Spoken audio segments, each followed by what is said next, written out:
KUAM TVH, first on Guam.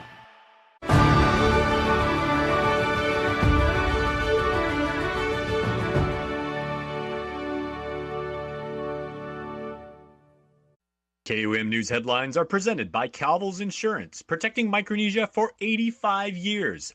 Matson and the Adahi Itano program. Apply at matson.com.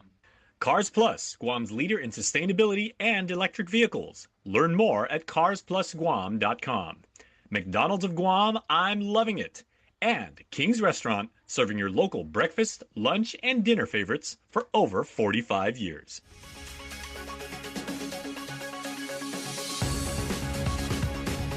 Ahead on KUAM News Primetime.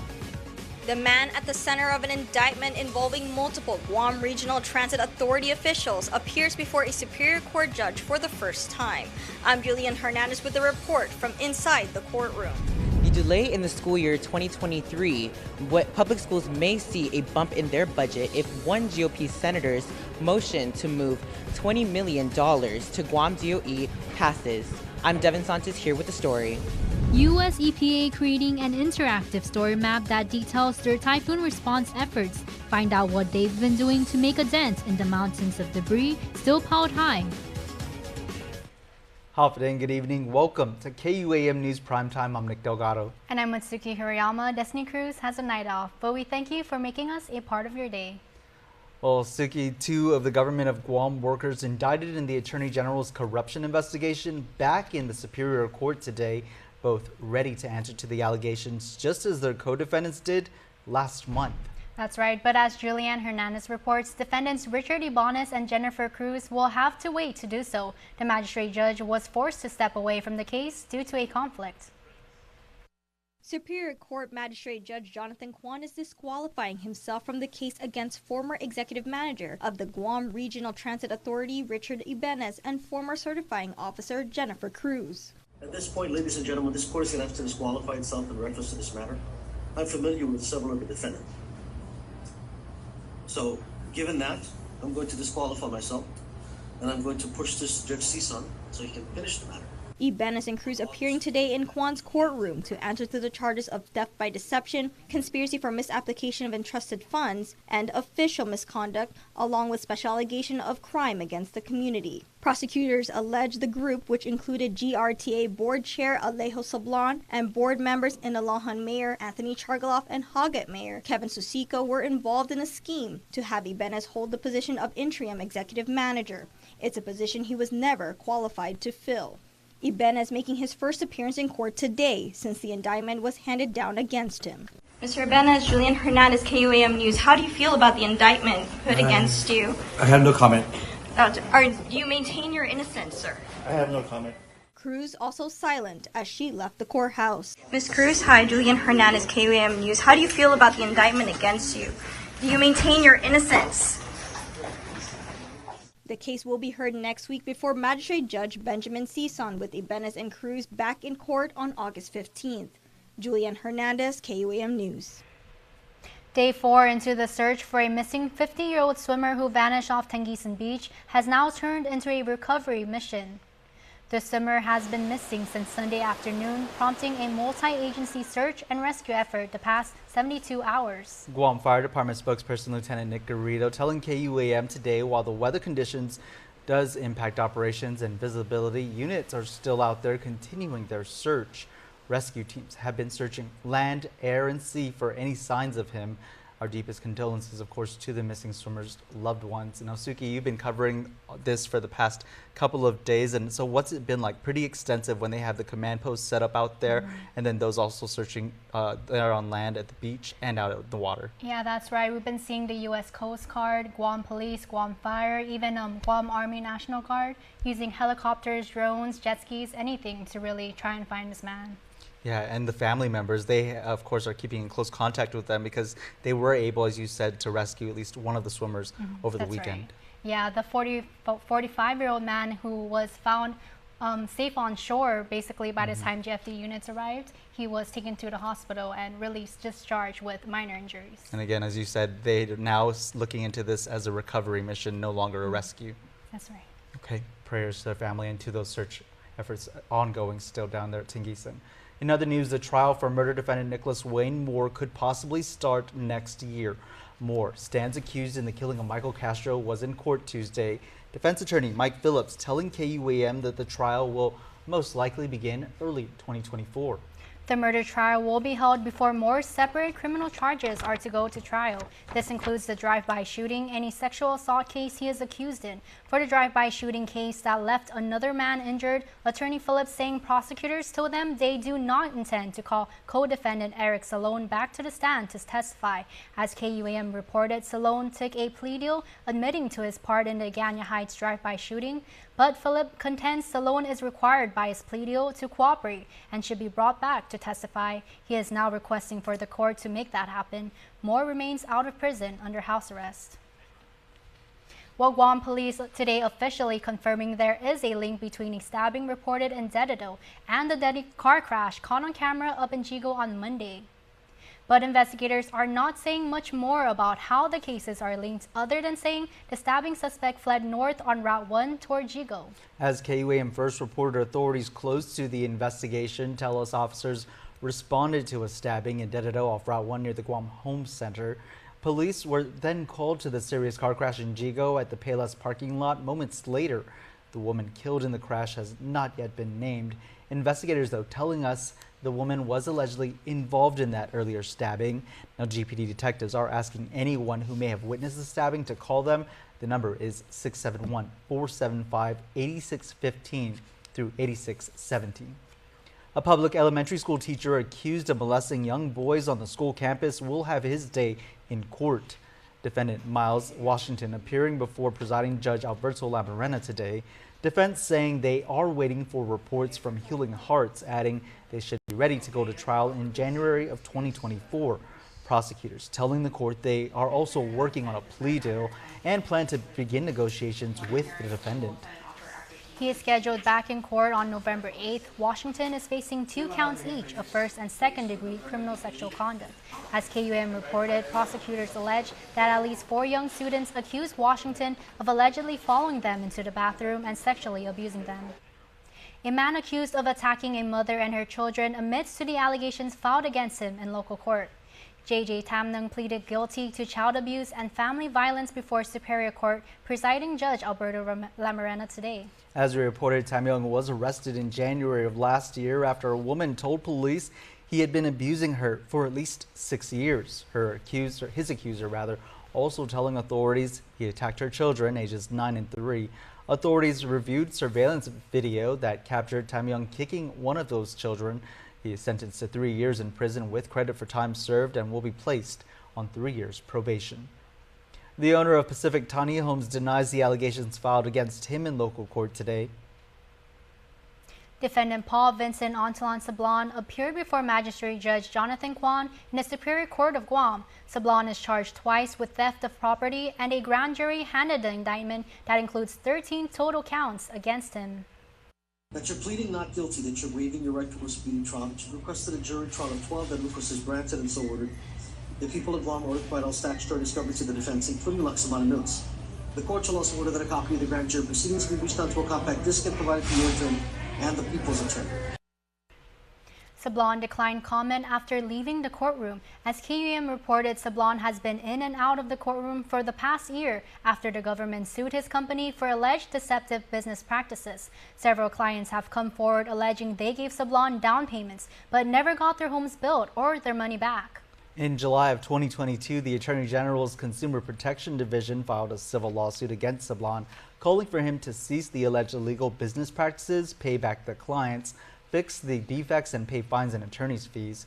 The AGs also filed a temporary restraining order against the defendant. Investigators also alleging Sablan continues to advertise and offer container homes without a business or contractor's license. The company's Facebook page also still active, stating that operations are running and interested clients can inquire about working with them. A public school aide is under arrest following an attack at a local elementary school. 42-year-old Eterina Fengepui is charged with strangulation and 3 counts of assault. According to court documents, police responded to an assault complaint at the campus in Tumuning Tuesday morning. Her accuser allegedly telling police the defendant came up from behind her, wrapped her arm around her neck, making it difficult for her to breathe for at least 10 seconds. The school aide began allegedly arguing with other staff, trying to get her to let go of the victim. That's when she allegedly pushed them and began punching the school's cabinets and shelves. Prosecutors did not state in charging documents what could have motivated the alleged attack. The government of Guam could be facing serious legal trouble following the governor's signing of education bills into public law. That's right. The Attorney General of Guam now monitoring the situation, but hasn't received any word of actual lawsuits yet. KUAM's Destiny Cruz reports. The Attorney General of Guam says there is a lawsuit brewing against the government of Guam, now that Governor Lou Leon Guerrero has signed bills into law that appear to remove the requirement for sanitary permits at Guam Department of Education schools. AG Doug Moylan using this analogy to explain.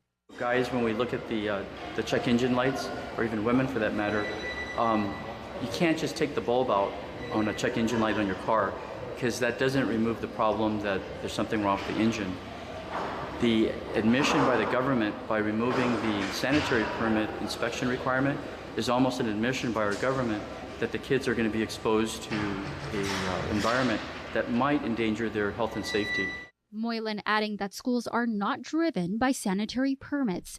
Rather, sanitary permits are intended to create the inspection to determine if there is a safe environment for kids, doubling down that removing them will not change what's happening in schools right now. We've seen all the complaints and the photographs of all the problems in the different schools. You've got your kind of minor problems, but then what about the more serious ones where there's exposure to potentially hepatitis and fleas, other things that the senators have been discussing. That's, I think, what in the AG's office we're most concerned about. Oversight Chair on Education Senator Chris Barnett also weighing in on the matter, telling KUAM Public Law 37-4 was a sign of good faith to those already wanting to sue. I think that some of these laws that the governor has signed open up the superintendent to liability. They open up the government of Guam and the Guam Department of Education. They're exposing us to the potential of lawsuits. And I think people were ready to sue, but Public Law 37-4 to a lot of people represented a good faith effort for the government of Guam to again finally address the unsafe and unsanitary conditions of our schools. And I think that people who were going to sue looked at that effort and said, okay, hey, let's give GDOE the benefit of the doubt. Let's let them do this work to come into compliance. And with someone already ready to take legal action, Moylan clarifying that under the Adequate Education Law, anybody can sue Gov Guam, adding the AG has a role that they can go in, representing the people under protecting the public interest type of lawsuit. The AG on whether or not the suit is bad or good. The main point is that these suits are intended to protect the kids. So that's why I'm not in any position to want to just fight somebody because they're suing to try to better the conditions for the kids. We're going to take a look at them. We're going to be in communication with all our elected leaders. Meantime, the Attorney General says if the court starts having jurisdiction on this and the court now becomes the proper authority to determine whether the schools are safe, so be it. Moylan indicating that's what the judiciary is for, to take control of the situation when there's a dispute. Moylan says his office will continue to monitor the situation. Destiny Cruz, KUAM News. Well, today was supposed to be the start date for schools on the island, as many Guam Department of Education schools are still trying to pass their health inspection. As multiple efforts are underway to repair the campuses, KUAM intern Devin Santos shares how one senator is pushing for millions to get to the hands of the public school system fast. As teachers and staff continue to clean and prepare their campuses, there could be some light at the end of the tunnel, or hallway, so to speak. In the current budget year, the budget was adjusted, and I introduced a bill to appropriate $20 million for maintenance and repairs of our school out of the local appropriations. That is Public Law 37-5. But the governor has yet to transfer that money to the Department of Education. So what I've done, Devin, is I've included this as an amendment into the fiscal year 24 budget under education to ensure that this appropriation is carried over into the next fiscal year. We're not sure whether the governor is ever going to transfer any of that money to the Department of Education, and they've made it clear on the record that they need that money, particularly as a dedicated funding source for maintenance and repairs of our schools. And so I had unanimous support on that public law before, and I want to make sure that we speak through this budget once again that we're insisting that that $20 million go to Department of Education. Education Committee Vice Chair Senator Chris Duenas proposing to amend Bill 32, allocating much-needed funds to Guam DOE. The amendment, if approved by the legislature, will allocate $20 million to GDOE for the purpose of maintenance of school infrastructure and grounds. Where's this $20 million coming from? Where are you guys getting the money to allocate to GDOE? Sure. So during this fiscal year currently, we've been tracking excess revenue. It's upwards of as high as $60 million. And so I introduced a bill for this appropriation with the excess revenue in the current fiscal year. So it's a very sound public law. It has all the funding that it needs to fund it. And also, Devin, this will not affect next year's budget because of the fact that it's already a public law, which means it's already appropriated. So the funding source is very solid. In fact, this year's fiscal year was adjusted to accommodate this appropriation. So the money's there. We just want to make sure if it doesn't make it to Department of Education in this fiscal year with only basically 2 months to go, then it will be available for them next year. Duenas noting that the money is what the schools want, citing how Guam DOE's budget was cut from $247 million to $220 million. And with this much money being offered, one question remains: why not move it to Guam DOE sooner? As a matter of fact, 37.4, 37.5 right after it. We passed all of this in the emergency session back in February. So the whole idea was to make sure that there was actually money available to support this. So you're exactly right. The money's there now. If the governor transfers it today so that they can use it, we wouldn't even need this. I can remove the amendment. But if that money doesn't get transferred, we want to make sure that they have that money next fiscal year because they've asked for a dedicated funding source to make sure that they can do maintenance and repairs. KUAM also reached out to the governor's office for comment. Devin Santos, KUAM News. And just before news time, Adeloop telling KUAM News, quote, the draft budget is constantly evolving. We'll comment once it's passed. The fiscal year 2024 budget session got underway today. Senators are expected to pass a spending bill by the end of the month. And leading off the deliberations was the legislature's Office of Finance and Budget officials, who presented how they arrived at the $1.16 billion revenue projection. But first, Director Steve Guerrero sought to explain that despite the winding down of financial help from Washington, Guam is still well positioned. Most of the federal assistance funds will be expiring by the end of December 31st, 2024. However, as these conditions do present themselves, government has made financial advancements over the last 3.5 years since the start of the pandemic to achieve financial stability and continue to maintain economic growth. In closing, I believe the proposed FY24 government revenues are conservative based on historical revenue trends, current economic condition, and the revitalization of our tourism industry, and the continued presence of military will provide the necessary foundation for the island to restore financial and economic stability now and in the future. The projected $1.16 billion in revenue for FY24 is about $140 million more than the $1.02 billion in the current fiscal year.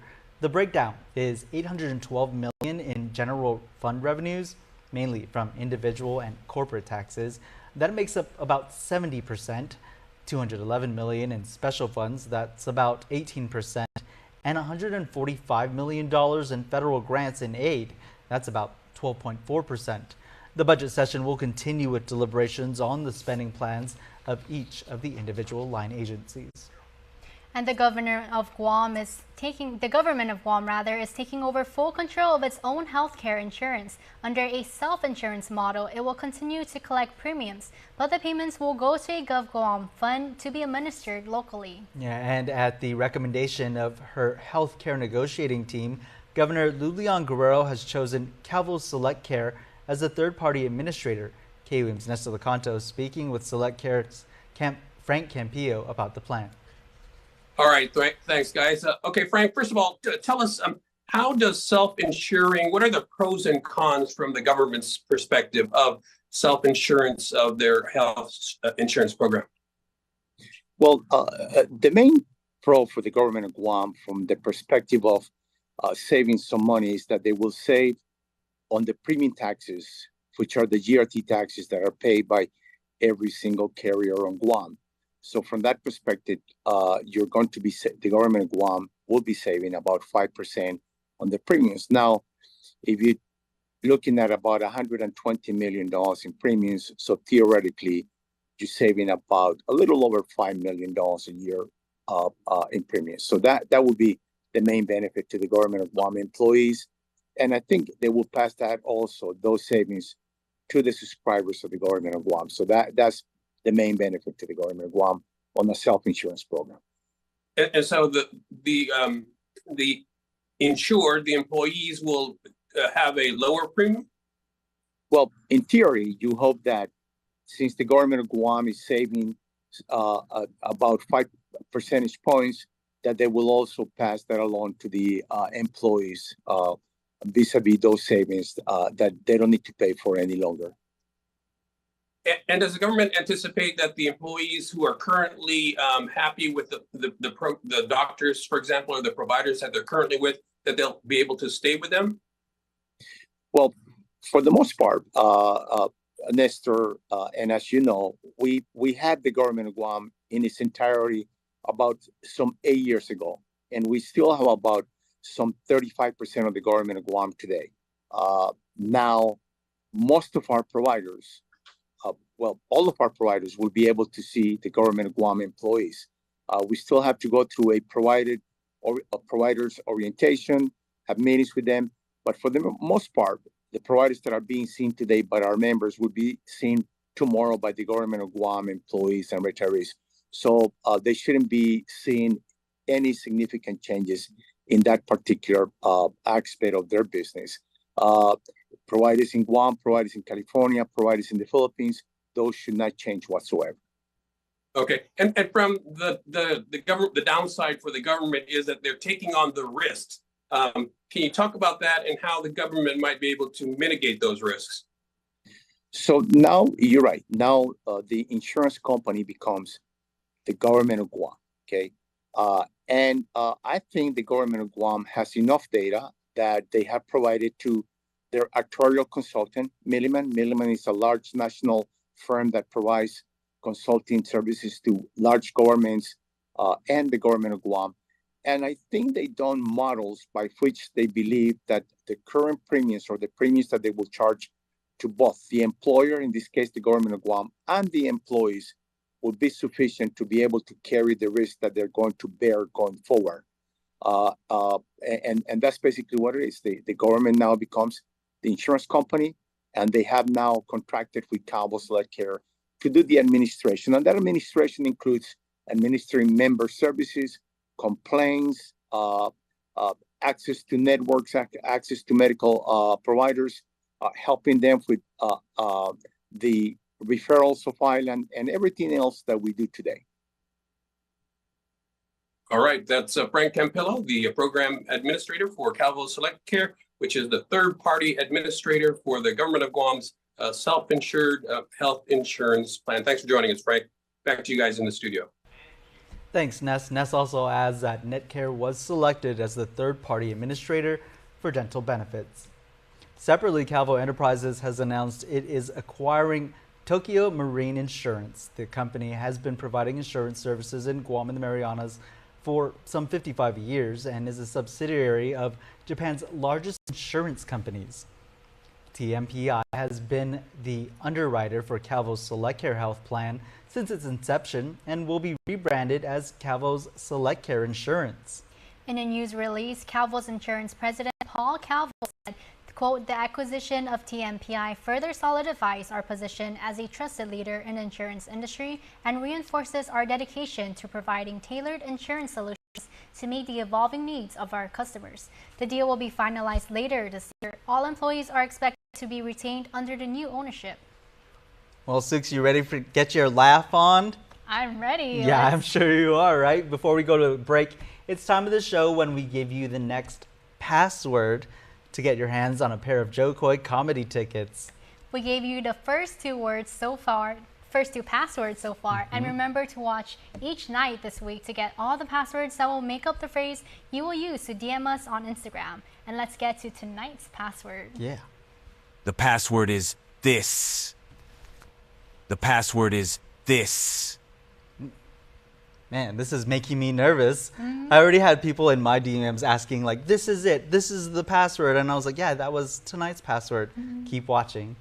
Keep watching for the full password. What about the Jokoy Comedy Show? I'm sure that you're wanting to go to that. I was thinking of some jokes as well. Our Destiny Cruz actually told me one joke earlier, which was, what does a DJ name his son? What does a DJ name his son? Eric. I can't. Sorry, I lost it there a bit. Eric. Got any jokes for us? I don't think so. Knock, knock. Who's there? Time for a break. Oh, yeah. Again, you can collect all the passwords and DM us on Instagram after primetime tomorrow for your chance to win. Coming up next on KUAM, Guam gets its first ever certified paramedics. We'll tell you what this means for the island. Plus, Guam is expected to get more than $1 million in federal money for cybersecurity. That and more when your news leader returns. But first, there are now more ways you can catch your local news and shows on Peacock. Just visit peacock.com/local to get you going and subscribe today. They had another joke there coming up. Be right back. Watch KUAM TV 8 live on Peacock. Check out our live channel, NBC shows, live sports original programming, movies, plus so much more. Visit peacocktv.com/local or download the app and subscribe today. I'm in class waiting for mealtime to grab me. Dreaming about making my taste buds happy. Soon as the class bell rings, I'm making a rush to McDonald's to munch something. Now for a limited time, try McDonald's new cheesy jalapeno McMuffin at breakfast or on a quarter pounder the rest of the day. Only for a limited time.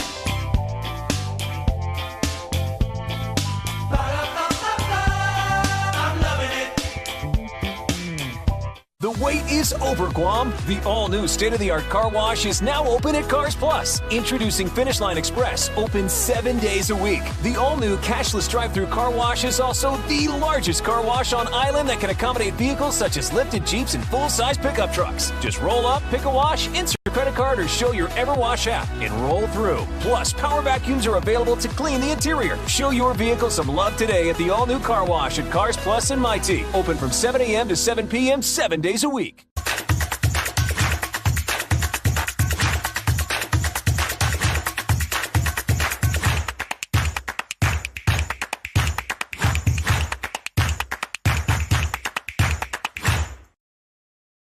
New chicken nuggets from KFC? Everybody's gonna want these.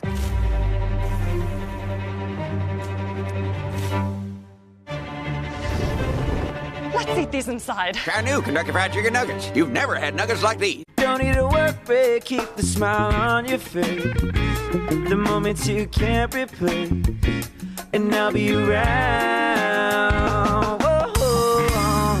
You can count on me. You can count on me for life. Wherever life takes you, we're always here for you. Calvo's Insurance. Count on us for life. Sometimes, one moment changes everything. One song, one game, one adventure, one mission. For a child battling a critical illness, a wish come true can be a turning point. You can transform lives, one wish at a time. Visit Make-A-Wish online to help grant more life-changing wishes.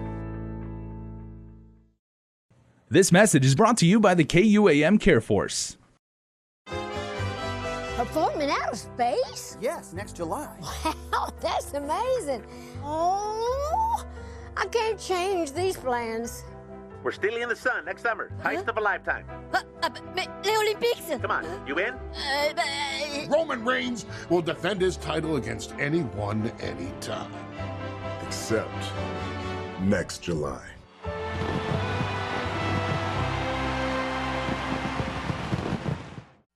What you need to know from the Northern Marianas. Follow KUAM Sinamay on Instagram for the latest regional headlines. Welcome back to Primetime. Former President Donald Trump back on the campaign trail while his lawyers are fighting a government request to limit what he can say publicly about the January 6th case. Trump has pled not guilty to charges he tried to overturn the 2020 presidential election. Natalie Brand has more details from Washington. Former President Donald Trump, rallying supporters in New Hampshire, is making the criminal cases against him a cornerstone of his campaign. And now they'll come after me even a little harder, but I don't know how many more. How much harder can they do it? I should have 4 by sometime next week. Given his platform, the special counsel wants to prevent Trump from sharing sensitive and confidential material as prosecutors prepare to share evidence with the defense. Trump's lawyers argue the government is trying to censor his protected political speech. I'm sorry, I'm not allowed to talk about it. Somehow that's not good for votes. Do you agree? When we say I can't talk, I will talk about it. I will. They're not taking away my First Amendment right. A Trump supporter at his event Tuesday told CBS News his legal challenges are fueling their support and donations, money that Trump acknowledges will be needed for his court battles. I won't be able to go to Iowa today. I won't be able to go to New Hampshire today because I'm sitting in a courtroom on bull. Former New Jersey Governor Chris Christie is part of a crowded Republican field challenging Trump for the GOP nomination. He spent $40 million just the last quarter on legal fees, and that was before 2 more indictments came out. Look, he can't sustain it, and he's ripping people off. According to the latest numbers available, Trump's Save America PAC had less than $4 million cash on hand at the end of June. Well, back here, paramedics often are the ones who can make the biggest difference between life and death for a person in crisis. On Tuesday, 14 men and women from the Guam Fire Department were recognized as being the island's first ever certified paramedics. Jonagan Charfers has more from the ceremony. Despite being in the thick of the COVID pandemic, the first cohort for the paramedic program convened in July 2020. The journey included hundreds of hours of online instruction, 4 weeks at the Guam Community College, field clinicals at Tyler, Texas, and hospital clinicals at the Guam Memorial Hospital. It's all led to this moment. In front of island leaders, family, and friends, 14 firefighters with the Guam Fire Department were recognized as Guam's first ever paramedics. Before the ceremony got underway, a moment of silence was held for the late firefighters Arlene Sabatang and Gerard Tenorio, honorary paramedics. It's a huge milestone for GFD, an endeavor that took several years, contributors, and major solutions to accomplish, according to Acting Fire Chief Joey Sinicolas. This journey had its beginnings as early as 1995 when the very first group of motivated EMT basics elected to raise their level of care to EMT intermediates. After several trials and refinements in operations, 2 cohorts, one in 1997 and another in 2000, overcoming staffing issues and budget constraints to form what we know now as the Advanced Life Support Intercept Program. For years, EMTs were performing, at the very least, what is considered paramedic basic level, but could never get the credentials or funding to formally recognize that. Until now. Dean Uggan, EMS Operations Chief, explains what advanced care will be provided to the people of Guam. The concept is bringing the emergency room to the scene. If you look at Guam's position in the world, you look how hospitals are being built and we're modernizing. We need to keep up with the trends and the standard of care that's required before you even get to the hospital. So these men and women who've just completed this are going to be able to do that and advance a lot of the life-saving skills and medications before you even get to the hospital. Firefighter 1 Jocelyn Sablon has been with GFD for about 5 years, but has been an EMT basic for about 15 years. It was something I knew I wanted to jump onto. When they started the application process, the interview process, it was really nerve-wracking for me. There was a lot of competition. There was a whole bunch of career firefighters that wanted to kind of upgrade that skill on the EMT or the EMS side. So I was very fortunate to be selected, and that's kind of how the whole thing started. The ALS program is now ready to officially roll out as a true paramedic program, raising the level of care of emergency medical services for our island of Guam and its people. Almost 2,000 hours within this time period they had to deal with. They had to deal with COVID, they had to deal with being away, going off island to do a lot of their proctoring, and then test independently. So the commitment from the family, I think, is number one, but these guys sacrifice a lot to be here. Jonagan Charfris, KUAM News. News out of the nation's capital this week. Guam is expected to get more than $1 million in federal funding to focus on cybersecurity plans, priorities, projects, and implementation towards addressing the program objectives. The Federal Emergency Management Agency announcing the release of the fiscal year 2023 state and local cybersecurity grant program notice of funding opportunity. This provides nearly $375 million in federal assistance to state, local, and territorial governments to assist with managing and reducing systemic cyber risk. Guam Delegate James Moylan stating, "We would like to thank FEMA for this additional funding opportunity, as cybersecurity is the silent threat plaguing the world right now. From data breaches to the theft of credentials and ransomware, we are optimistic that these funds will certainly assist our local government in addressing these type of breaches." It's been over 2 months since the Category 4 Typhoon Mawar hit our island, but mountains of debris and waste remain, causing frustration among the community.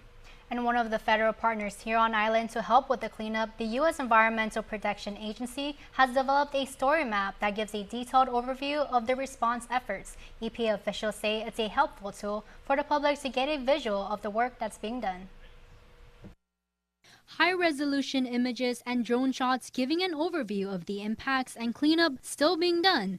It's part of an interactive story map outlining the U.S. Environmental Protection Agency's emergency response activities in Guam in the aftermath of Typhoon Mawar. Martha Guzman is EPA's Regional Administrator for Region 9. We're at a point in the process where we can see the light at the end of the tunnel, and we want to be transparent with that, and the story map really helps provide a level of detail that we don't get to communicate every day. U.S. EPA was tasked and funded by FEMA to restore the island's water infrastructure and to collect and properly dispose of hazardous waste and oils. EPA On-Scene Coordinator Eric Newchams. Story map covers all the work that EPA has accomplished as far as removing household hazardous waste and electronic waste from the 3 main consolidation areas as well as the 41 public schools. And it shows the volumes and or weights of that waste. 82.6 tons of batteries, over 33,000 gallons of flammable liquids, and 7,200 pounds of mercury-contaminated debris are just some of the hazardous waste that have been safely prepared for disposal or recycling off-island. The very exciting part here is that we're really nearing the end to be able to ship a lot of this off-island. A lot of it will have to stay on island, but in a safe place, in a regulated landfill. And you know, that's the real interactive piece that we're wanting to highlight so that people can really continue to ask questions but get some of them answered through the storyboard. So far, 24 40-foot containers of waste have been shipped off to the mainland. Still, mountains of debris are still piled high at the 3 typhoon debris disposal sites. Newcham says EPA is only in charge of handling hazardous waste, e-waste, and oils under the FEMA mission. The U.S. Army Corps of Engineers is tasked with removing other typhoon-related debris. My understanding is the Army Corps is taking care of the white goods, your refrigerators, washer-dryer type of household appliances, as well as construction debris and vegetation debris. And so they're handling that mission. The Army Corps leadership previously admitting that debris may take up to 6 months to be cleared up. Meantime, Newcham says EPA is nearly done with their part. They've already stopped any more collections from the 3 consolidated sites. As far as EPA's timeline, we're wrapping up operations for the household hazardous waste and electronic waste and oils and other things that are dangerous to the environment. It's all in an effort to get the island to pre-disaster conditions soon. The U.S. Army Corps of Engineers Typhoon Mawar debris mission continues to make its way through villages. Crews picking up in Tamuning today. The villages already included in the operations are Dededo, Inalahan, Malasu, Pidi, Santa Rita, Humatak, and Jigo. Later this week, they will be heading to Asamaina, Barragata, and Talifofo. Next week, crews will pick up debris in Hagat and Sunahanyo. Residents are encouraged to complete their debris sorting and staging as soon as possible to make sure they can take advantage of the service. The Residential Debris Project is a free program available for all residential properties, including apartments and condos. Eligible storm-related debris include vegetative debris, large appliances, construction and demolition debris, and metal. Households will be responsible for safely disposing of ineligible debris. Certain forms of ineligible debris may be taken to one of the 3 Guam Solid Waste Authority residential transfer stations in Harmon, Hagat, and Malolo. Residents are also urged to dispose of their solid waste properly. Officials reminding the community that illegal dumping could lead to fines of up to $1,000 per day per violation, along with the cleanup costs associated with the violation. Over in Rota, the island's ports manager, Charlene Manglotnia, has resigned. In an August 7th letter to the Commonwealth Ports Authority Executive Director Christopher Tenorio, Manglotnia saying her last day on the job will be on September 7th this year.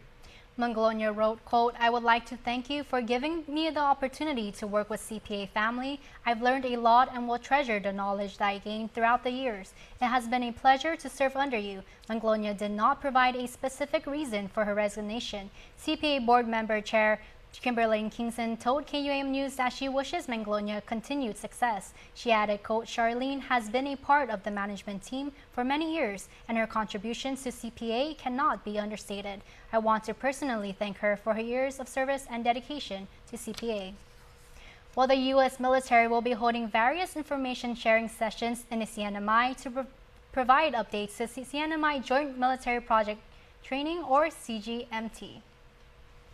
The first info sessions were held on Tinian today. Rota's info session will be held on August 14th at Puesto Grill at 5 p.m. and the info session on Saipan will be held at Crown Plaza on August 15th and 16th at 5 p.m. Now, according to the CNMI Governor's Office, the discussion will include a proposed new training concept being developed in partnership with local leadership. They also plan to address the removal of the PAGAN from planned activities. The event is coordinated by the U.S. Marine Corps, Tinian Municipality, and Commonwealth Bureau of Military Affairs. The CNMI Department of Labor says it's time to skill up. In a series of community expos, a new program is bringing opportunities to the community with the hopes of building the workforce. Regional correspondent Tomas Manglotnia reports. What we're trying to do is, instead of them coming to us, we're going out to the communities. The CNMI Department of Labor is aiming to skill up residents with a roving expo starting in villages across Saipan and on Rota and Tinian later this month. They're bringing together training providers, including the hotel and retail industry and automotive, construction, and trades industry. Its first night was at the Carolinian Affairs Office in Garapan. We're really passionate about, providing this opportunity to the community, especially because, it's going to lead them to employment. The event is funded by a $7 million U.S. DOL grant awarded to the Workforce Investment Agency, meant to fill worker gaps left by the pandemic. The Northern Marianas College's Community Development Institute is one partner. There's so many different variety of programs that we offer that help encourage, a better and more sustainable workforce in a shorter amount of time. Our degree programs are awesome, and we're very proud of what we do at NMC, but we also want to show that we have other options for those in the community who might need more support in terms of home life, scheduling, employment, and whatnot. So our programs are really designed to meet that need. The Guam Marianas Training Center is another major partner, having established itself in the CNMI for over a decade, offering various business, technology, and allied health certificate programs, including for nursing assistants. The healthcare workers are 24/7, 365 days. So anybody that enters into the healthcare career, even at these short courses that we offer, will definitely land it at a job. The U.S. certification is a component of this. The event comes at no cost to job seekers, and those who sign up could receive funding for the training opportunities. We wanted to make sure that the public has access to these opportunities because not everybody always realizes what WIA has to offer. We don't want to be a best-kept secret. We want people to use our programs, sign up for our programs. We want employers to also connect with us so that they can take advantage of what we have as well. They hope residents see opportunities to work outside of the public sector. Tomas Manglotnia, KUAM News, Saipan. Thanks, Tomas. Well, it's a space that students at the Guam Community College can now use to the fullest extent, rain or shine, safe from the island's ever-fluctuating weather. Just ahead of the school year start, GCC unveiling its completed student-centered canopy, a cause for celebration, as GCC students, faculty, and staff were joined by government and education officials for an official ribbon-cutting ceremony under the newly constructed area. The project is among the recent improvements made to the Manilao campus, funded by the Higher Education Emergency Relief Funds the college received last year. GCC President Dr. Mary Okada.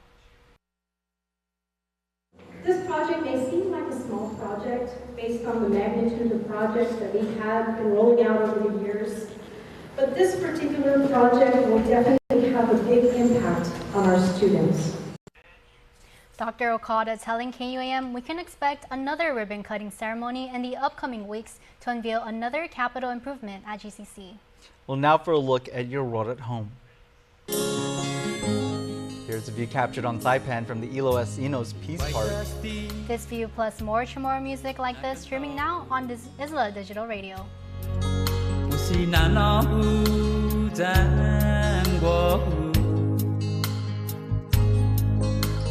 Tabazugi presu anaya dingu sinanohu gagyu pog.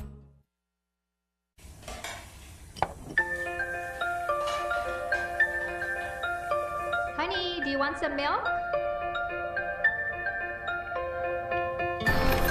Do you ever wonder how your favorite products make their way into your local stores? Most arrive on state-of-the-art Matson vessels that transport containers of food, household items, equipment, and supplies into the islands every week. Because we know that you depend on us, we work closely with our partners to ensure that our shipments arrive on time, all the time, so you can find your favorite products when you need them. We transport the region's most precious cargo that supports successful businesses and promotes a better quality of life for our families. Matson is proud to have been the hometown shipping carrier for Guam, the CNMI, and Micronesia for the past 25 years, and you can count on us to be here for generations to come. Guam's auto appearance specialist, Elegant Reflections, has been providing the automotive industry with professional detailing and car care products at its highest quality, from complete detailing, full interior detailing, exterior detailing, headlamp restoration, hand washing, seat and carpet shampoo, engine degreasing, undercarriage cleaning, paint sealant, fabric protection, paint oxidation removal, and so much more. Visit us at our new location. Call 646-5555 for an appointment. Elegant Reflections, Guam's auto appearance specialist, over 20 years of experience. Only Pizza Hut lets you surround your favorite pizza with greatness. The one and only stuffed crust pizza tempts your taste buds with melted cheese stuffed inside that amazing crust. And at just $18.99 with one topping, the stuffed crust pizza is truly irresistible. So grab your slice of pizza perfection with cheesy goodness baked right into the crust. The stuffed crust pizza, just $18.99 with one topping. Only at Pizza Hut, the island's best. On an island in the Marianas, there were two friends. They were inseparable. But suddenly, the boy discovered he was sick and became very ill. All the boy's time went to doctor's appointments, and he never felt like playing. It made the girl very sad. She wanted to help, but didn't know how. Her father noticed, so he recommended Make-A-Wish to the boy's family. They were able to grant the boy a wish, which gave him hope. After the boy's wish was granted, the first thing he wanted was to share his experience with his friend. Wishes can be the light in a child's life during a tough time and give them strength when they might not believe they have any. Contact the Make-A-Wish Foundation of Guam and CNMI. Learn if a child you know may be eligible and how you can help grant wishes. This message is brought to you by the KUAM Care Force. She has 3 Grammys, 16 ACM Awards, 7 CMAs, 14 AMAs, and the Kennedy Center Honors. But there's still one left. Reba McEntire joins The Voice this fall on NBC. Not yet, Reba. Sorry.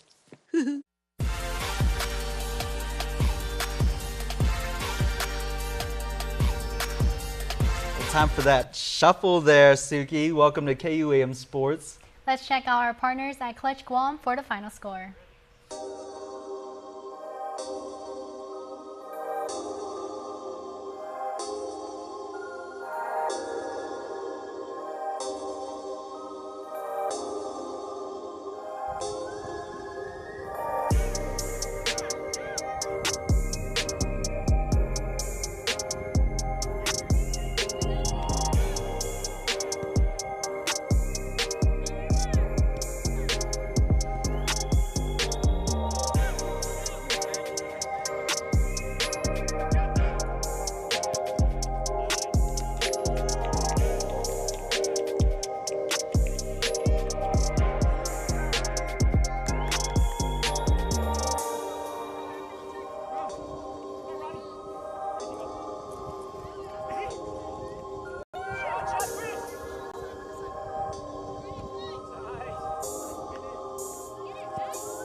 All right, Suki, down. Set.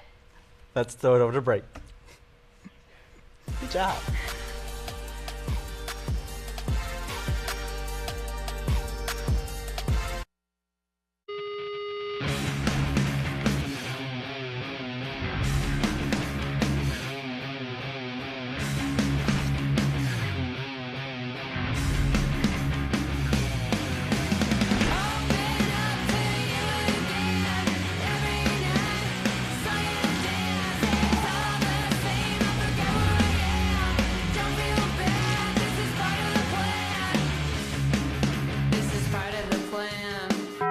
The wait is over, Guam. The all-new state-of-the-art car wash is now open at Cars Plus. Introducing Finish Line Express, open 7 days a week. The all-new cashless drive-through car wash is also the largest car wash on island that can accommodate vehicles such as lifted Jeeps and full-size pickup trucks. Just roll up, pick a wash, insert credit card, or show your EverWash app, and roll through. Plus, power vacuums are available to clean the interior. Show your vehicle some love today at the all-new car wash at Cars Plus in Mighty. Open from 7 a.m. to 7 p.m. 7 days a week.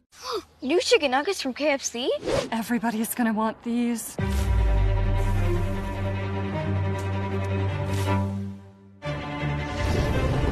Let's eat these inside. Try new Kentucky Fried Chicken Nuggets. You've never had nuggets like these.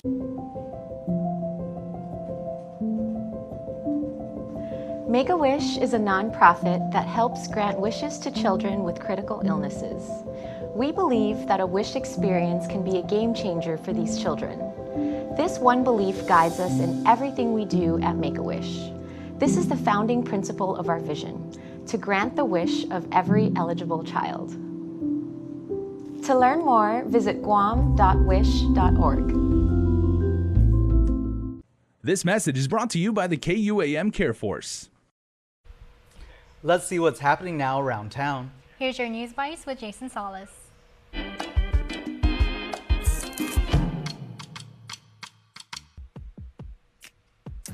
Thank you so much, guys, and thank you to Docomo Pacific for letting us bring you News Bites each and every weekday right here on The Big Show. All right, one thing that we've been telling you about all week, and we'll continue to all week, is the back-to-school drive that we here at the KUAM Care Force are doing with our friends over at Raising Cane's and the Guam Foundation for Public Education. There you go. You now know who's involved. You know where it's at. It's at Raising Cane's. You know where Raising Cane's is on the mall. Come on. Awesome. And you'll find us there because we want you to get involved, because from 12 to 2 on Saturday, we're going to be there.